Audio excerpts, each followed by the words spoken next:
Hi, I'm Ana de la Paz. I'm a Spanish dance artist, and I thought I would share a little bit about my story as a dancer now that we're celebrating New York City Dance Week. So I just want to talk about how I got started. One of my earliest memories was when I was 6 years old and my parents took me to the Lyric Opera House in Baltimore to see a dance concert, a Spanish dance concert that was being performed by the Maria Morales Dance Company. And I have this vivid memory of sitting in the audience and listening to the castanets. And at the time I had no idea what castanets were.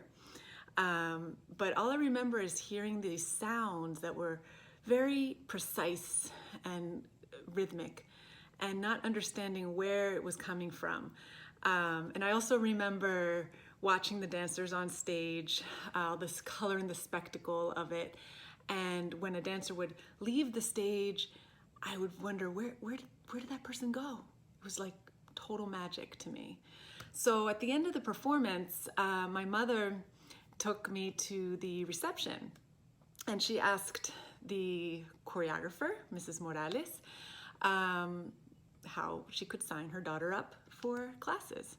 Now, my mother's from Spain, and anything and everything that had to do with Spanish culture was encouraged in my home. So it was a very important part of my upbringing.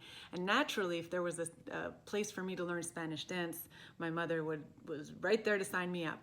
But Mrs. Morales told my mother that I couldn't start until I was 9.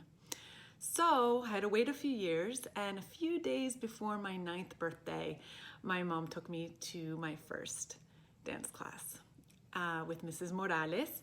And I remember it so well. I remember I had a black skirt with a red ruffle, and I was super excited. And you know, my relationship with my dance classes at the beginning, it was many ups and downs, but eventually, as I got older, I just fell in love with it, and I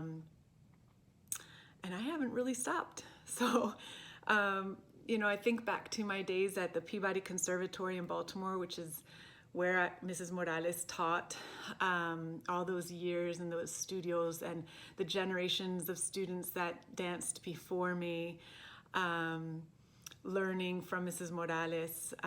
It was just such a gift. And what I thought I would do today was to show you a little piece that Mrs. Morales choreographed a long time ago. I learned as a child, and I still use it today. Sometimes it's a showstopper. Sometimes I use it in my performances. I've taught some of my students the choreography, but this was taught to me as a child in Baltimore at the Peabody Conservatory by Maria Morales. It's from the opera Carmen.